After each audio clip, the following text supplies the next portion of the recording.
no puedes luchar por lo que no amas y no puedes amar lo que no conoces. Y salió una frase que era como, mientras los bolivianos no conozcamos nuestra grandeza cultural, histórica, gastronómica, natural, no vamos a poder salir adelante. Entonces era mucho grandeza, entonces una gran nación. Hola, ¿cómo están? Bienvenidos a una entrevista más. Estamos aquí en Santa Cruz, en Casa Carmencita. No olviden visitar todas sus redes sociales. Hay eventos culturales muy interesantes. En esta ocasión estoy con Martín Vargas. Él es el fundador de Una Gran Nación, que la última semana ha sido noticia. ¿Cómo estás, Martín? Todo bien, Nati, aquí, contento de estar aquí contigo y contar un poco acerca de todas las locuras que estamos haciendo. Eso. Bueno, gracias por invitarme. Estaba ahí en el evento de lanzamiento y muchos portales también de noticias, todos los medios han cubierto y ahora resulta que Una Gran Nación ha logrado hacer una cierta unión con el gobierno para poder impulsar el turismo en Bolivia.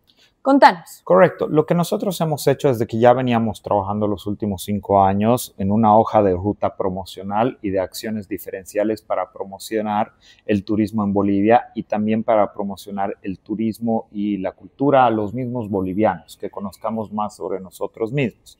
Esa hoja de ruta la venimos trabajando con el sector privado los últimos 5 años y un poquito pensando en que nunca nadie nos iba a apoyar, porque esa era la premisa. O sea, pensemos de que no hay nadie que nos vaya a apoyar. Dijimos, ¿cómo podemos desarrollar una estrategia promocional que la hagamos entre nosotros, ¿no? Entre diferentes actores de la sociedad civil, generadores de contenidos, marcas representativas del país y el sector turístico.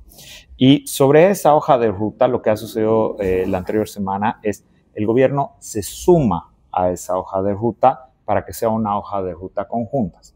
También ya desarrollarán sus acciones independientes, pero la idea es de que todos nos enfoquemos en los mismos puntos comunicacionales para promover el país. Dentro de esa hoja de ruta, por ejemplo, hemos desarrollado como 6 campañas que las llamamos campañas colectivas, que son campañas grandes donde juntamos a las marcas más importantes del país con el sector turístico y con una comunidad de generadores de contenido para que juntos comuniquemos un mensaje eje, ¿no? Durante 6 veces. Eso en una comunicación a corto plazo. Para el largo plazo desarrollamos 2 estrategias. 1, fortalecimiento a la institucionalidad, al sector turístico. Tenemos que darle fuerza desde la ciudadanía. Como pasa mucho en Bolivia, hay diferentes cámaras, hay diferentes articuladores o diferentes representantes y que tengan una hoja de ruta conjunta. Para eso se ha desarrollado el manifiesto del sector turístico. Entonces es un documento donde hemos aglutinado las líneas estratégicas que cada uno promovía para que tengan un documento conjunto y marquen una hoja de ruta de acción como sugerencia al gobierno de lo que debería hacer, ¿no? Entonces hemos logrado eso, lo cual ha generado cierta unión sobre el sector turístico y aparte estamos desarrollando diferentes estrategias comunicacionales para educar al boliviano sobre la importancia del turismo. Claro. Porque si no escuchamos marchas o protestas o en las redes sociales de que ¿por qué no apoyan al turismo? Porque el boliviano no lo entiende. Entonces tenemos que generar un plan comunicacional para que el boliviano entienda la importancia del turismo y lo demande, se apropie y que sea su bandera. Y por otro lado, hemos desarrollado una estrategia de cómo hacer un proceso de construcción de marca país desarrollada por talento boliviano. Para eso lo que hemos hecho, lo mismo un poquito que con el sector turístico. Hemos articulado a diferentes instituciones del sector publicitario, como es la Bienal, de representante de los diseñadores gráficos, Círculo de Creativos, que representa a los principales publicistas del país, y hemos dicho, ok, ¿cómo desde nuestro talento creamos una marca país? Y de ahí decíamos, necesitamos un actor unificador y que tenga la meritocracia para dirigir este proyecto. Porque ¿cómo sería si no? O vas a contratar una empresa que tenga las credenciales, ahí nos matamos entre todas las empresas que dicen yo la tengo, no, esta es la empresa ideal, o una empresa consultora especializada en eso, que solo sería a nivel internacional. Y decíamos, ok, necesitamos una representatividad del talento boliviano en torno a marketing, publicidad y creatividad. Y ahí es donde nos contactamos con Javier García, que es un publicista cochabambino que está brillando a nivel internacional. Javier García dirigió campañas para Netflix, la UEFA Champions League, campaña del Mundial, y lo que él está desarrollando es una metodología de cómo con estas instituciones formamos como la selección de fútbol de Bolivia, la selección de publicistas para que un talento local trabaje en la construcción de una marca país. Entonces, esa es específicamente la alianza que se hizo. Exactamente. Porque, claro, en un primer momento, incluso yo pensé que eran ustedes los que iban a hacer la marca país como tal, o sea, que una gran nación iba a ser la marca país. No, sería un sueño. Nosotros vamos a ser parte del proceso, nosotros estamos liderando eso. Incluso si quieres el rol que vamos a desempeñar en esto, porque es un hub creativo y cada uno va a tener roles. Va a haber el rol de los publicistas, el rol de los diseñadores gráficos, el rol de los planes, estrategas y demás. Nuestro rol sería el project manager, si quieres, ¿no? Que dirigimos el tema de que se sucedan todas las etapas, de que se den los diferentes espacios para los grupos focales, brindar toda la información o conseguir las personas o las instituciones que tienen información para que nutra este hub creativo. Entonces es un rol más ejecutivo el que vendríamos a hacer. Somos parte del hub y lo lideramos al que ha sido una estrategia desarrollada desde nuestro lado, pero no es que yo, Martín, la voy a hacer o que una gran nación la va a hacer. Estamos consolidando el equipo que lo va a hacer, que eso es algo que no se ha hecho en el mundo, ¿no? Qué lindo. Pero vamos por el principio. Yeah. ¿Qué es una gran nación? Tú la has fundado. Contanos la historia.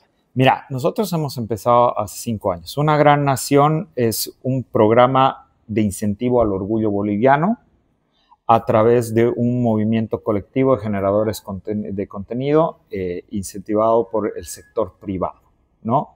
O sea, nos hemos desarrollado como una empresa, pero lo decimos colectivo porque una cosa es el equipo de trabajo de 10, 15 personas que vamos diagramando diferentes acciones para promocionar Bolivia y que brindábamos servicios a empresas para que en lo que promocionaban su marca podamos hacer acciones que visibilicen al país y también tener acciones comunicacionales propias. Pero volviendo un poquito más a la base, es un programa de incentivo al orgullo boliviano que desarrollamos diferentes estrategias comunicacionales para promocionar turismo, cultura y gastronomía.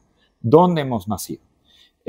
A 5 años en la pandemia, lo que pasa es de que yo trabajo mucho con marketing turístico y de desarrollo social. ¿Ya estabas acá en Santa Cruz o en Cocha? No, en Cocha. En Cocha. Cochabambino. ¿no? En Cochabambino, de allá. Eso, directamente. ¿no? Bien, aquí entre Estamos Cochalas. Un buen año de los cochabambinos. La verdad que sí, le estamos rompiendo, ¿no? Los Cochalas. Estamos, ¿no? Y yo estaba trabajando con diferentes empresas a nivel internacional del sector turístico y de que estaba viendo lo que estaban haciendo, pero al primer mes, ni bien llegó la pandemia, ya eran, ok, ¿cuál es el plan de reactivación turística? Bueno, si la pandemia termina en 6 meses, en 1 año, 2 años, ¿qué es lo que tenemos que hacer? Ya marcaban hojas de ruta. Y aquí, nada. Nada de nada de nada. Entonces, yo creo que soy una persona que se mueve por la indignación. Me indigna algo y actúo recién, ¿no? Entonces, me puede ser triste, no, me puede ser feliz, no, me indigna y me muevo. Entonces, veía un poco las noticias y realmente, o sea, era como que las propuestas que habían desde el sector público eran un insulto. Entonces dijimos, hagamos un programa de formación, así partimos, para el sector turístico. Como había todo este tema de los webinars, pero ni siquiera te digo que ya había salido una ola de webinars, era lo que yo veía de que estaban haciendo en el extranjero. Porque nosotros nacimos el 2 de mayo, o sea, la pandemia empezó a finales de marzo y 2 de mayo ya salió Una Gran Nación. Mira. Y durante todo ese mes, directamente, empezamos nosotros a trabajar en abril cómo podemos dar herramientas al sector turístico para que cuando haya una reactivación económica esté listo. Entonces diseñamos una estrategia para capacitar a los operadores turísticos en marketing, redes sociales, promoción de circuitos, etcétera, y para también comercialización. Incluso invitábamos a diferentes expertos de diferentes áreas a que den cursos y a las agencias de viajes que se dedicaban a vender el resto del mundo a los bolivianos, les enseñamos a vender Bolivia. Hacíamos que los operadores turísticos de Bolivia les capaciten sobre los destinos bolivianos porque sabíamos de que lo que era una realidad es que ni siquiera bien se abran un poco las puertas, no iban a ser las puertas internacionales, el boliviano tenía que viajar por Bolivia. Entonces capacitamos a las agencias de viajes para vender Bolivia. Y en lo que estábamos haciendo eso, estábamos haciendo los brochures para compartir acerca de los webinars, no había fotografías de Bolivia. no había fotografías de Bolivia. O sea, tú ponías Uyuni y te salían puros dinosaurios de juguetes de esas fotos. O sea, de los gringos que van. Eso era todo, o sea, eso era todo. Yeah. Ponías Toro, dinosaurios de juguetes. O sea, parecía que a los bolivianos nos encantaban los dinosaurios de juguetes.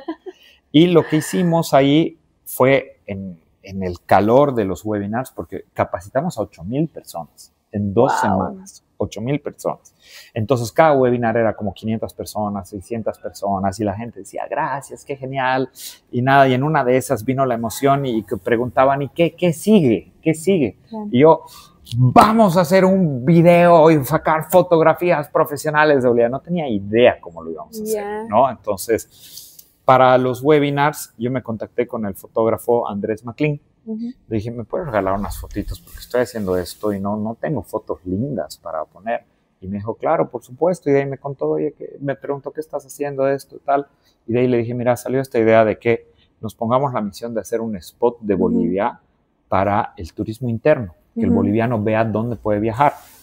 Ahí tratamos de conseguir financiamiento, conseguimos un pequeño auspicio, no cubría todo, e incluso dije, puta madre, ¿me puedo hablar malas palabras? Sí, ¿no? Obvio. Aquí no hay nada, ya no, estoy yo, ya. Entonces ahí agarré y dije, puta madre, veía los costos y decía, bueno, esto me cubre un poco, en realidad el auspicio solo me cubría el equipo de filmmakers, o sea, el tiempo y demás, y eso de que básicamente ellos no estaban cobrando nada. O sea, era básicamente puro amor, gente puro amor. Con puro amor. Exactamente. Y de ahí agarraba y dije, bueno, me va a costar lo mismo que tirarme un viaje en época sin pandemia, yo solito por toda Bolivia, y que va a hacer conocer mi país. Entonces lo veré como que estoy gastando en la inversión de conocer mi país directamente. Entonces dije, le meteremos. Ahí Andrés McLean convocó a un par de personas, Keva Alemán, Jimena Suárez, Daniela Orellana, y tuve la bendición que los convocó a ellos, porque nosotros fuimos a hacer un spot, pero ellos eran unos storytellers natos, y de que en lo que iban subiendo las historias empezó a enganchar una audiencia más grande. Y si bien nosotros estábamos yendo a hacer un video, la gente enganchó solo que contábamos que estábamos haciendo, dónde puedo viajar, cómo puedo ir y demás. Entonces allí empezó a crecer, desarrollamos una campaña en carnaval, que todavía era época de pandemia, para hablar acerca de la tradición carnavalera detrás de la fiesta. Entonces desarrollamos eso y dijimos, ¿qué pasa si juntamos lo que pasó acá y hacemos un cross de que personas de Santa Cruz van a contar sobre el carnaval de Tarija, el de La Paz va a Cochabamba? Hicimos un cross de 15 personas y explotó. Ahí explotó. Las redes empezaron a crecer, a desarrollarse y demás. Y después de eso, un par de acciones por ese estilo, y año tras año empezamos ya a hacernos como un calendario de acción. Este año, ¿qué vamos a hacer? Vamos a desarrollar esta promoción, vamos a desarrollar esto, consigamos auspicios, o incluso más que auspicios, que eso nos costó mucho, no logramos conseguir auspicios como tal para nuestros proyectos, pero brindábamos servicios audiovisuales a empresas y con eso financiábamos nuestros proyectos. Entonces íbamos financiando y demás, hasta que llegamos a este punto de que en lo último que hicimos era, ok, ¿qué pasa si para el año hacemos una campaña más grande y hacemos la promoción que debería ser un programa de marca país? Y de ahí es de donde nació la hoja de ruta y empezamos a hablar con el sector turístico, el sector privado, y decíamos, ¿cómo hacemos para unir fuerzas? Se alinearon los astros, las mismas marcas dijeron, ok, nos sumaremos. Si no había lo del gobierno, igual lo íbamos a hacer. Claro. Igual lo íbamos a hacer, porque ya despertamos un interés de marcas, de diferentes empresas y demás, y de ahí ya se alinearon los astros y apareció un gobierno que dijo, yo también me uno a esta hoja, ¿no? Y ahora, el concepto de una gran nación como tal, ¿cómo nace? Se iba a llamar Viva mi Patria, Bolivia, sí, ¿no? Entonces, justo cuando estábamos haciendo esos webinars, estábamos buscando un nombre, ¿no? Entonces estaba ahí en proceso modo residente on, escuchando ahí los temas. Los temitas. El que no quiera a su patria, no quiere a su madre. Y en todo lo que estábamos desarrollando, la narrativa de cómo tenía que ser el tono comunicacional, lo llevaba muy a ese lado, algo más revolucionario. Y cuando estaba buscando el nombre, estaba pensando, Viva mi Patria, Bolivia, Entonces, un programa para promocionar lo mejor de Bolivia y demás. Y de ahí, la primera vez que lo presenté, dije, no suena bien. Y dije, una gran nación, una gran nación. Y esto también en base a una frase que justo leí por ahí en lo que estaba googleando. Estaba googleando para el tono comunicacional. Encontré esta frase de que uno no lucha por lo que no ama y no ama lo que no conoce. Y decía, si preguntas a alguien qué somos, entonces decía, tenemos que darle una respuesta poderosa. Y decía, no puedes luchar por lo que no amas y no puedes amar lo que no conoces. Y salió una frase que era como, mientras los bolivianos no conozcamos nuestra grandeza cultural, histórica, gastronómica, natural, no vamos a poder salir adelante. Entonces era mucho grandeza, entonces una gran nación. Qué lindo, me gusta. ¿Y qué podrías decir para esas personas que te dicen, pucha, pero en Bolivia hay tantas naciones, ¿por qué una gran nación? Es que estamos hablando de que una gran nación solo puede estar conformada por muchas naciones. O sea, realmente la grandeza nunca va a ser representada por una regionalidad o un punto en específico. Claro, ¿no? Es la nación boliviana, lo que ustedes... Exactamente. Incluso nosotros al principio, los artes que teníamos era bienvenido a la nación de naciones, ¿no? Ah, qué bonito. Una gran nación. Entonces siempre era rescatando la grandeza que tenemos como conjunto. Y ese también es nuestro objetivo, crear una identidad unificada a partir de la diversidad. Sí, a mí me encanta cuando dices, no puedes amar lo que no conoces. Y de verdad en Bolivia no nos conocemos. O sea, yo, por ejemplo, quiero imaginarme Pando, porque nunca he ido. Quiero imaginarme Pando y no puedo. Claro. No sé cómo se ve el mercado central, no sé cómo se ve la plaza. Seguramente hay muchísimas fotos también si googleas. Pero no es una cuestión que la tengas presente, o sea, que pienses y tengas alguna referencia visual en tu cabeza. E incluso para justamente el ejemplo que das, Pando, es un ejemplo muy poderoso, porque incluso para cambiar el mismo relato de las regiones y las apreciaciones que tenemos uno de otros, es los bolivianos tenemos el chiste de que Pando no existe. Sí. Y existe una razón muy potente por detrás. Pando lo que está haciendo es está conservando nuestro pedazo más grande de Amazonía. 93% de Pando es bosque. Guay, no sabía. Es bosque. Y claro, fácil decir que no existe si la mayoría es bosque, pero no es, ¿sabes qué? Porque no se desarrolló. Es de que Pando es de los pocos lugares donde a través de diferentes programas de cooperación, educación y demás, han llegado a un equilibrio en el que viven con el bosque y viven del bosque a partir de lo que producen de él. Entonces tienen prácticas sostenibles del azaí, de la castaña, etcétera, con todos los pormenores que hay siempre por detrás. Claro. Pero incluso había una encuesta de que le preguntaban a los pandinos si ellos creen de que están a favor de vivir con el bosque y preservándolo, o que necesitan entrar a otros modelos de desarrollo económico, como puede ser la agricultura, la minería, a costa del bosque. 73% de los pandinos dijo que quería vivir con y del bosque. Qué lindo, ¿no? qué alegría. Sí, y tú ves en Google Maps y demás como la barrera agroindustrial recorre y se detiene en Pando a nivel Brasil y se detiene en Pando a nivel Bolivia. Ah, no me digas, qué bonito. Exactamente, entonces, o sea, están preservando nuestro mayor tesoro, que es la naturaleza, y por eso creemos que no existen. Entonces, es eso. Entonces, y como dices, si yo no hubiera ido ahí, me lo pueden contar, me lo pueden hacer, pero no lo voy a sentir, no lo voy a palpar y no lo voy a entender. No lo voy a entender. Y lo mismo pasa con todo el conocimiento que tiene el boliviano. No conocemos nuestra historia porque nos cuentan, entonces fulano que nació, murió en tal. Claro. Entonces, cuando viajas, realmente conectas, ¿no? Claro, entiendes. Yo también soy team turismo. Yo también quiero que Bolivia tenga su mayor ingreso a partir del turismo. Justo estaba escuchando una entrevista a Andrés Aramayo, que es viceministro ahora. Viceministro, sí. Que me alegra muchísimo. Y claro, él decía puede traernos 3.000 millones de dólares al año el turismo en Bolivia. O sea, tenemos mucho potencial para crecer. ¿Por qué a ti, bueno, sé que a ti, tú también tienes esa perspectiva, sé que tú también apuestas por el turismo? ¿Por qué lo viste hace tantos años? O sea, ¿qué entendías en ese momento? ¿Qué veías? Y que ahora ya todos creo que estamos también en esa línea, ¿no? Por un lado, yo vengo de una familia que mamaba el turismo. O sea, mi mamá no trabajaba en turismo en Bolivia, pero ella tenía una mayorista de viajes. Entonces, de chiquito siempre me hablaba acerca de la industria sin chimeneas, ¿no? Entonces, me hablaba acerca del efecto multiplicador que tenía el turismo, ¿no? Entonces, por un lado es donde yo terminé desarrollándome incluso en marketing turístico, fue justamente por esa mamadera.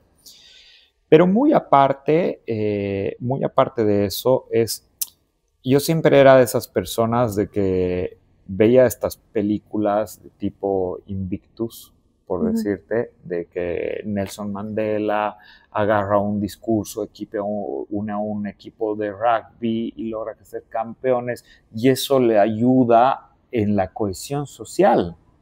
Entonces creía que una narrativa y un discurso unificador de alguna forma te puede ayudar realmente a construir un país. Entonces siempre era de esas personas de que veía una película así que te motiva y que de la nada, de la adversidad, salía un discurso motivador y todo el mundo decía, ok, nos unimos a apoyar, así y demás. Entonces siempre tenía como alguna afinidad con ese tipo de cosas. Entonces yo había estudiado economía en realidad. Yo estudié economía y cuando estaba haciendo mi tesis, le decía a mi jefe de carrera, le decía, quiero demostrar de que el patriotismo, o sea, a través de un discurso, es un motor de desarrollo económico. Y me dijo, ok, es un concepto interesante, a ver cómo ahora lo tienes que demostrar, y de ahí terminé conociendo el concepto de capital social. Entonces, normalmente las teorías económicas te dicen que tú necesitas o capital fijo, que es todas las infraestructuras, las inversiones, desarrollo, carreteras, etcétera, o capital humano para crecer. Y siempre había la discusión en las diferentes teorías económicas, en las diferentes líneas, de cuál es primero, el huevo o la gallina. Primero inviertes en la gente para que pueda desarrollar capital fijo, o primero con el capital fijo para que desarrolle la economía y después inviertes en la gente. Y el capital social lo que te dice es de que hay un actor invisible que es lo que une todo y que es en base a la confianza que se desarrolla, y esta red de confianza es a partir de cómo nos identificamos uno con el otro.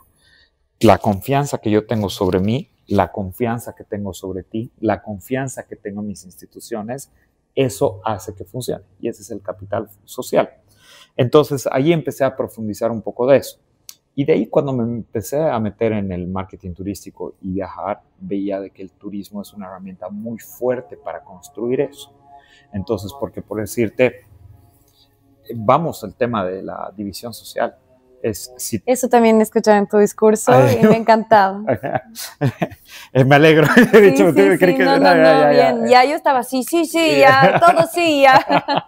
Entonces, por ejemplo, ¿qué pasa si más personas del Oriente conocen la parte del Occidente y viceversa? Llegan a un sentimiento que dicen, esto es mío, lo aprecio, tiene valor, lo entiendo. Yo también soy montaña, yo también soy palmera, digamos. Exactamente. ¿No? Claro. Y se termina el discurso que tú estás cuidando mi palmera y yo estoy cuidando tu montaña. Claro. Entonces, ese es el potencial de cohesión social que tiene el turismo. Entonces, es verdad. Es de ahí donde he empezado como a darle esta importancia. Y también te soy sincero, estos son diferentes hitos de que, por decirte, el tema de que yo había estudiado economía, de cohesión social, yo lo veía como un concepto de patriotismo que después entendí que había una teoría económica que es el tema de capital social. Empecé a trabajar en aspectos relacionados al turismo, por lo que me venía enseñando mi mamá y por lo que me dediqué al marketing turístico, y lo terminé a entender después del primer viaje por Bolivia. Mi apuesta por el turismo no era tan fuerte después de ese primer viaje, que me cambió la mirada del país, me cambió la mirada hacia mí mismo, me cambió mi entendimiento, ¿no? Entonces, fue 17 días que recorrimos casi todo el país, casi todas las regiones, ¿no? Y pucha, estuve con callahuayas, estuve con pescadores en la Amazonía y decía, wow, cuánto hay que no conozco y Claro. aprecio mucho más mi país. O sea, después de ese día, Bolivia nunca más la vi igual, ¿no? Ujú. Sí, y además, lo que hablaban el día del lanzamiento y el evento, también hacer más accesible el turismo para nosotros los mismos bolivianos. Porque sí, pasa que a veces llega un gringo, un argentino, qué sé yo, que de repente conoce muchísimo más que un boliviano que ha estado acá, que tiene 60 años y que no ha podido conocer nada, ¿no? Entonces, también qué importancia tiene para el proyecto acercar y hacer posible el turismo para nosotros, los mismos bolivianos. Exacto, o sea, hay este concepto que es, que en gran parte es cierto que dicen, viajar por Bolivia es caro, ¿no? Es caro. Ahora, creo que hay dos trabajos fuertes que hay que hacer ahí. Uno es el tema de hacerlo más accesible, por supuesto, ese es un largo plazo. Y el otro que también es un largo plazo, pero que hay que trabajarlo más, es el tema de el caro subjetivo. Es caro si tú dices, ah, ¿sabes qué? Me cuesta lo mismo irme a la Isla del Sol que irme a Buenos Aires. Entonces, que le des ese valor a lo que tienes acá para viajar por Bolivia y que la gente diga, claro, la comparativa es, no, me sale lo mismo irme a Miami. Ya, pero ¿por qué Miami vale la pena el precio y no dentro de Bolivia? Claro, y no el Madidi, digamos. Exactamente. Entonces, también, por supuesto, de que tiene que volverse más accesible, pero en el camino los bolivianos tenemos que entender, oye, es un país que sigue siendo auténtico, las rutas no están 100% desarrolladas y eso tiene un valor enorme. A pocos lugares en el mundo vas a poder ir tan preservados como está Bolivia. Y también hay que mantener dentro, yo tengo sentimientos encontrados igual con la promoción turística, porque al mismo tiempo quisiera que se mantenga así, solo para nosotros y que venga un turista muy cuidadoso, que aprecie realmente lo que tenemos, ¿no? Pero tenemos que entender de que no es caro, es de que tiene un valor que corresponde y que tenemos que priorizar primero el gasto acá y por supuesto hacia el extranjero, porque ahí, por ejemplo, en muchas charlas decían, no existe el emisivo sin el receptivo y no existe el receptivo sin el emisivo. El boliviano también necesita salir, entender que hay afuera y demás, entonces, pero dejar esa comparación es que con esto me voy a Miami. Claro, claro. Ahora, para mí el turismo tiene muchas posibilidades, pero también tiene algunas cosillas que son malas. O sea, podemos tener ecoturismo, por ejemplo, que nos va a ayudar a preservar los bosques, ¿no? En vez de deforestarlos y poner soya. Pero, por ejemplo, lo que está pasando en muchos lugares de Latinoamérica, en México, en Perú, que es la gentrificación. Entonces, yo quiero saber si ustedes también, y si sabes quizá, si lo están tratando desde el ministerio, y si ustedes también tienen algún plan de acción sobre la gentrificación para que finalmente viajar por Bolivia, como dices, sea también accesible, pero que de repente no se vuelva pues un lujo, que muy pocas personas puedan hacerlo, ¿no? Y como en otros lugares que la renta sube un montón, se dispara, de repente la gente que vivía ahí ya no puede vivir ahí, y tantas otras cosas más que sí yo he ido notando conforme también he ido viajando a otros lugares que tenían este muy alto índice de turismo, las familias vivían de eso, pero ya no disfrutaban su propia ciudad. Por supuesto. Mira, son diferentes puntos que hay que tener en cuenta y es, primero, desde el ministerio, no sé qué acciones están haciendo, pero creo que van a ir hacia un camino acertado por dos factores. Uno, desde que ya se llame Ministerio de Turismo Sostenible, ya te da una línea, ¿no? Dos, el viceministro Andrés tiene un conocimiento muy fuerte acerca de lo que sería desarrollar un buen turismo y él es en pro de, en vez de traer una mayor cantidad, traer calidad de turistas y que pasen mayor tiempo en diferentes lugares de Bolivia y no centralizar en un destino, sino que tenga estadías más prolongadas visitando diferentes lugares. Entonces, eso sé que es una base de su conocimiento y de lo que él viene hablando durante años, entonces estoy seguro que con coherencia debería ir en esa línea, y por cómo él es profesionalmente y lo que están articulando, creería que va hacia ese lado, ¿no? Yo confío en Andrés. Yo también. No, la verdad es que es o sea, no es por quedar bien ahí y demás. Sí, no es por Yunkus, no es por Yunkus, pero es porque lo ha demostrado. Un muy buen profesional, tiene mucha ética, viene trabajando el tema del turismo hace mucho tiempo, más allá del puesto que se encarga hoy. Él tiene una credencial muy grande, que es haber desarrollado el primer observatorio estadístico y turístico del país. Entonces, realmente viene con una base de data e información sólida para lo que va a desarrollar. Entonces, eso creo que da mucha confianza en todo lo que es su trayectoria profesional, y su formación hacia este puesto es muy, muy sólida. Y por otro lado, también en el tema de esto, creo que es el tema de la sostenibilidad. Un punto importante va a ser cuando se desarrolle todo este proceso de construcción de estrategia promocional y de marca país. Es importante aterrizar los insights y definir quién es tu público target. Entonces, si respondes a esta visión que tiene un ministerio en base a las personas que conforman, como estábamos mencionando, tu público target debería ser un turista de calidad. Entonces, un turista de calidad que sea un buen turista y que alargue su permanencia dentro del territorio boliviano. Entonces, para evitar justamente los problemas que te puede traer el turismo, es clave a quién quieres traer, entonces a quién le vas a comunicar para que venga. Entonces, y eso también te podría ayudar a paliar estos problemas de que tengas regiones donde los costos de vivienda se eleven y demás, que también es un poco más complicado en el sentido de la misma infraestructura que tenemos hoy por hoy, porque digamos lugares que les pasan eso, no sé, estás hablando un Barcelona o un Mallorca, de que estás hablando de que son ciudades principales donde se ha masificado el turismo. Claro, ¿no? sí. En cambio, aquí realmente lo que se busca es un turista que rote entre los diferentes atractivos turísticos, y eso te va a permitir una mayor fluidez. Bien, qué bueno saber eso, porque claro, como tú dices, hay diferentes tipos de turismo. Por ejemplo, habían grupos de gente, digamos, asiática que llega con sus maletas de su propia comida, de sus propias cosas, y termina no consumiendo nada tuyo, y termina también ensuciando muchísimo. No me acuerdo qué se llama, pero incluso tiene así como un término. Los que han estudiado turismo me pueden corregir ahí en los comentarios. Entonces sí, como que hay muchas cosas a las que hay que adelantarse y muchas cosas de las que hay que pensar. Entonces, bueno, no sé si hay alguna pregunta que no te he hecho, que la quieres decir, que quieres que la gente se entere, alguna aclaración, algún mensaje final que quieras dar sobre Una Gran Nación, sobre este proyecto que ahora van a empezar con el órgano ejecutivo. Me alegra muchísimo que el Estado esté apoyándolos.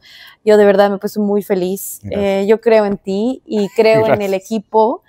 Y nada, yo sé que han hecho muchas cosas solamente de corazón. Y esas cosas para mí son especiales y hablan mucho, y espero que para ustedes también signifique escucharlo y signifique ver el proyecto. Entonces, no sé si quieres. Gracias. Primero que nada, gracias. Sabes que te admiro y respeto mucho, entonces que tengas esa apreciación vale muchísimo para todos nosotros. Capaz recalcar un par de cosas de que Una Gran Nación, este programa Incentivo al Orgullo Boliviano, quitarle ese nombre, Fenci, es básicamente una comunidad, y eso es como buscamos permanecer en el tiempo.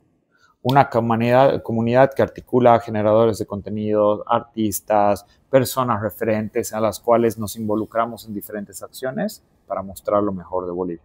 Eso es nuestra meta, permanecer de esa manera, y por supuesto también permanecer desde el sector privado. Nosotros nos vamos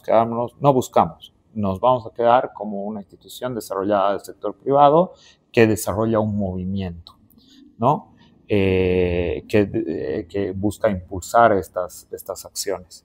Por otro lado, de que para nosotros es igual muy importante tener, si bien estamos trabajando diferentes acciones ahora con esta hoja de ruta conjunta con el gobierno y se cuenta con un apoyo de que, como te decía al principio, no lo esperábamos. No lo esperábamos, nos alegra que se dé porque es importante la presencia del Estado para poder desarrollar esto.